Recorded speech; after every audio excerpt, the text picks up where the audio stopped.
Hello guys. तो कैसे हो आप सब लोग। और आज मैं फिर से वापस आ चुका हूँ एक और नया मज़ेदार वीडियो लेके। और ये है day 3 of our personal transformation. तो आप सभी लोगों का बहुत बहुत शुक्रिया फर्स्ट व्लॉग सेकंड व्लॉग देखने के बाद थर्ड व्लॉग में आने के लिए। तो ये जो थर्ड व्लॉग है, आज थर्ड डे का जो व्लॉग है, इस व्लॉग में हम बात करने वाले हैं कि लास्ट 2 दिन, जो पहला मेरा कन्फेशन वाला दिन था कि कैसे मैं अपना ज़िंदगी का 5 साल गंवा दिया in terms of fitness. Second दिन हमने बात किया कि कोर्टिसोल जो मोस्ट इंपॉर्टेंट लिमिटिंग फैक्टर होता है हम सभी का फैट लॉस जर्नी में, उसको हम कैसे मैनेज कर सकते हैं, जैसे कि सही टाइम पे सोना, सही टाइम पे उठना। और उसके बाद आता है कैलोरी डेफिसिट। तो कैलोरी डेफिसिट के बारे में हम बहुत ही ऊपर ऊपर से बात किया, एकदम डिटेल में नहीं गए। तो आज ये थर्ड ब्लॉग में हम उसी का थोड़ा डिटेल में डिस्कशन करने जा रहे हैं कि कैसे how I am managing my calorie deficit और इसका इम्पैक्ट मेरा बॉडी पे कैसे आ रहा है। तो फॉर एग्जाम्पल मैं एक छोटा सा चीज़ बताता हूँ। अगर आप एक गाड़ी में 5 लीटर तेल डालते हो तो वो पाँच पाँच उसका जो माइलेज होगा, मान लो उसका 10 का माइलेज है, तो वो 50 किलोमीटर ही जाएगा, उससे ज़्यादा नहीं जा पाएगा। वैसे ही हमारे बॉडी में हम जितना फ्यूल डालेंगे उतना ही हमारा बॉडी चलेगा। लेकिन बॉडी और इंजन में डिफरेंस होता है। हमारा बॉडी में ऑलरेडी स्टोर्ड एनर्जी रहता है। वो स्टोर्ड एनर्जी होता है हमारा fat, belly fat, muscle fat. ये सब जो फैट्स होता है वो फैट की वजह से हमारा जो डेफिनेशन है, फेस का डेफिनेशन हो गया, चेस्ट का डेफिनेशन हो गया, स्टमक का डेफिनेशन हो गया, वो नहीं आता है। 6 पैक एब्स सबको चाहिए होता है, लेकिन no one is ready to listen to the truth. सब कोई ऐप क्रंचेस करने लग जाता है, ऐप वर्कआउट्स करने लग जाता है। लेकिन जब तक फैट ऑक्सीडेशन नहीं होगा तब तक वो जो एब्स होता है ना, 6 पैक्स, वो पॉप नहीं होगा, वो फैट के नीचे ही दबा रहेगा। तो उसको कैसे मैनेज करना है? उसको मैनेज करने का सबसे आसान तरीका है managing your calorie intake and creating a deficit. अभी देखो, कल रात को आई वॉक फॉर 7 किलोमीटर्स, और 7 किलोमीटर्स वॉक मैंने किया 1.5 घंटे में।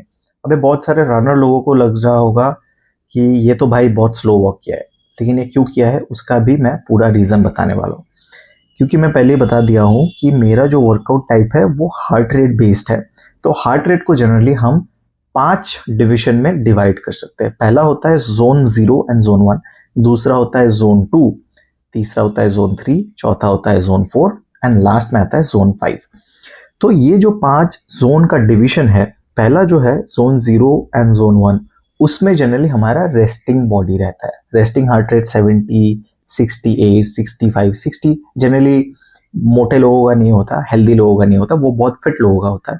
तो मैं बेंचमार्क 72 मान के चलता हूँ। तो रेस्टिंग हार्ट रेट अगर 72 होता है तो 101 तक वो जोन 1 में ही रहता है। जैसे ही 101 क्रॉस कर जाता है, 101 से 110 के बीच में एक बफर होता है जो जोन 0 एंड जोन 1 का ट्रांजिशन फेज होता है। जैसे ही 110 क्रॉस कर जाता है हम पहुंच जाते हैं जोन 2 पे।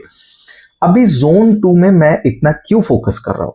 जोन 2 पे मेन फोकस करने का रीजन ये है, जोन 2 में जाके फैट ऑक्सीडेशन चालू होता है। फैट बर्न अलग चीज है, फैट ऑक्सीडेशन अलग चीज है। आप वर्कआउट से फैट को ऑक्सीडाइज कर सकते हो, आप वर्कआउट से मसल बर्न कर सकते हो, लेकिन वर्कआउट से कभी भी फैट बर्न नहीं होता। This is a fact. आप सर्च कर सकते हो, चैट जीपीटी, जेमिनी, गूगल, जो भी चाहिए आप सर्च कर लो। लेकिन ये फैट ऑक्सीडेशन, फैट लॉस या फिर फैट बर्न के लिए बहुत ज्यादा इंपॉर्टेंट है। हमारे बॉडी पे ऑलरेडी स्टोर्ड फैट है। जैसे हम जब बटर कंज्यूम करते हैं, नॉट घी, घी में ऐसा नहीं होता, बटर जब हम कंज्यूम करता है वो हमारे पेट पे जाके, हमारे स्टमक पे जाके स्टिक हो जाता है, दैट गेट्स सैचुरेटेड। तो वो वहां पे स्टबन फैट की तरह जम जाता है। ज्यादा चीज खाते हो स्टबन फैट होगा, ज्यादा तेल वाला मटन खाते हो स्टबन फैट होगा। तो वो फैट को बर्न हम डायरेक्ट वर्कआउट से नहीं कर सकते। उसको हमको क्या करना है, उस फैट को हमको ऑक्सीडाइज करना है, उसको हमको हीट अप करना है। वो हीट अप धीरे धीरे होता है। अगर आप ज्यादा हीट अप हो गए तो आपका मसल बर्न चालू हो जाएगा, फैट बर्न नहीं होगा, क्योंकि तब हमको ग्लाइकोजन ज्यादा चाहिए होता है जो मसल में स्टोर होता है। तो अभी हमको क्या करना है, इसका जो सोल्यूशन है कि एकदम स्लो पेस में, अगर आपके पास एक हार्ट रेट सेंसर है बढ़िया है, अगर हार्ट रेट सेंसर नहीं है तो मेक श्योर कि जब भी आप वॉक पे निकले हो आपका लगभग 30 मिनट्स में 3 किलोमीटर कवर करना है। 30 मिनट्स पे अगर आप 3 किलोमीटर कवर करते हो, 1 घंटा में आपको 6 किलोमीटर। ऐसा लगता है कि ये बहुत ज्यादा रियलिस्टिक फिगर है, मैं बोलूंगा इसको और घटा दो। कोशिश करो कि 1.5 घंटे में 6 किलोमीटर या फिर 7 किलोमीटर करना है। अगर आप ऐसा कर लिए तो आपका हार्ट ऑटोमेटिकली अडाप्ट हो जाएगा कि हाँ, वर्कआउट भी करना है, बॉडी पे स्ट्रेस भी देना है, लेकिन मसल बर्न जोन पे नहीं जाना है। हमको सिर्फ स्टोर्ड जो फैट है वो फैट से एनर्जी लेना है। ज्यादातर लोग गलती कहाँ करते हैं, वो लोग सोचता है कि ज्यादा स्वेटिंग होगा तो ज्यादा जल्दी फैट बर्न होगा। बिल्कुल नहीं, गलत इंफॉर्मेशन है। It does not work like that. आपको धीरे धीरे वर्कआउट करना होगा। You have to take it slow. Fat burn is not a fast process. धीरे धीरे प्रोग्रेस दिखता है। पहले आपका वेइंग स्केल मूव नहीं होगा, पहले आपका क्लोथिंग का जो फिटिंग है वो डिफरेंट हो जाएगा, आपका फेस कटिंग डिफरेंट हो जाएगा, उसके बाद धीरे धीरे आपका वेट घटेगा। क्योंकि फैट जब ऑक्सीडाइज हो जाता है वो वाटर की तरह हमारे बॉडी में स्टोर रहता है, और जब वो यूरिन की तरह हमारे बॉडी से निकल भी जाता है। तो फैट ऑक्सीडेशन के लिए हमको स्लो वॉक करना है फॉर एटलीस्ट 90 मिनट्स। उसको प्रोलॉन्ग रखना है लेकिन स्लो रखना है, ताकि आपका हार्ट पे ज़्यादा स्ट्रेस ना है, आपका बॉडी पे ज़्यादा स्ट्रेस ना है, आपका कोर्टिसोल लेवल हाई ना हो जाए, और आपका CNS stress, central nervous system का जो स्ट्रेस है, उसको भी आपको मैनेज पे रहे। इससे क्या होता है, इससे आपका एक्टिव रिकवरी बॉडी में चालू हो जाता है। आपका एक साइड में फैट बर्न होता है, एक साइड में मसल का रिकवरी होता है। प्रोटीन इंटेक सही रखोगे, हाई सैटिस्फाइड फूड खाओगे, और अगर जो कार्बोहाइड्रेट्स है, जो फैट का कैलोरीज है, उसको अगर हम एक डेफिसिट में ला देते हैं, minimum 300 to 500 calories, then you will definitely start seeing results देखने के लिए पहले आपको क्या करना होगा, पहले ये जो वॉक है 90 मिनट्स का वॉक 7 किलोमीटर का डेली का चालू कर दो। इसमें आपका आराम से 10 to 12,000 स्टेप्स हो जाएगा। जैसे ही आपका 10 to 12,000 स्टेप्स कंप्लीट हो जाता है, आप कोशिश करो घर आके या तो सोया खाओ या तो 2 अंडा खा लो। मैंने भी कल वही किया। कल दोपहर को मैंने 2 अंडा खाया, that is near about 34 grams of protein, और रात को 2 और अंडा खाया, तो 34 plus 34 near about 70 grams protein मेरे को सिर्फ अंडा से मिल गया। 2 रोटी भी खाया, उसमें भी 7 से 14 ग्राम का प्रोटीन रहता है। और अगर आप चिकन खा सकते हो तो चिकन खा लेना, या फिर अगर आप वेजिटेरियन हो तो मेक श्योर आप दाल ज़्यादा खाओ, रोटी ज़्यादा खाओ, और उसके साथ पनीर यू कैन ऐड, लेकिन paneer is low satisfied not high satisfied. उसके बजाय आप सोया खा सकते हो। Soya is a very high satisfied food, जिसमें आपको प्रोटीन इंटेक अच्छा मिलता है।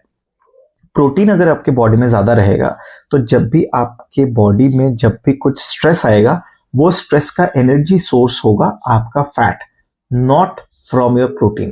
प्रोटीन चला जाएगा आपका मसल पे, मसल रिकवरी करने के लिए, और जो बॉडी में ऑलरेडी स्टोर्ड फैट है वो फैट ऑक्सीडाइज होने लगेगा, और जब आप सोओगे, जब आपका कॉर्टिसोल लेवल बहुत लो होगा, तो वो फैट धीरे धीरे ऑक्सीडाइज होकर पानी का रूप ले लेगा, और जब सुबह उठ के आप टॉयलेट पे जाओगे, आपका वो पूरा यूरिन की तरह निकल जाएगा।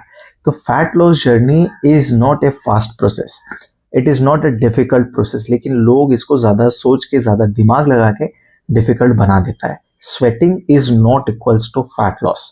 फैट लॉस होता है विद डिसिप्लिन, फैट लॉस होता है with calorie deficit, and fat loss होता है consistent, not in one day. So day 3 में मैं टॉपिक को इतना ही रख रहा हूं। अगर इसके बारे में आपको कोई सजेशन मुझे देना है कि हाँ, how can I get better, you are all welcome to put it in the comments. और अगर आपको मेरे से कुछ जानकारी लेना है, you have any specific question, you can put it also in the comments, I will definitely reply to it. So मिलते हैं डे 4 में कुछ नया इंटरेस्टिंग फैक्ट के साथ, जो मैं नोटिस कर रहा हूँ, जो मैं सीख रहा हूँ, और आप सभी के साथ शेयर कर रहा हूँ। इस वीडियो को शेयर कर देना उन दोस्तों के साथ जिनको लगता है कि हाँ, उनको अभी वेट लॉस करना चाहिए, ताकि मैं उन लोगों के पास पहुंच पाऊं और उनको हेल्प कर पाऊं अपने फैट लॉस जर्नी पे। मिलते हैं नेक्स्ट वीडियो पे, तब तक के लिए बाय बाय।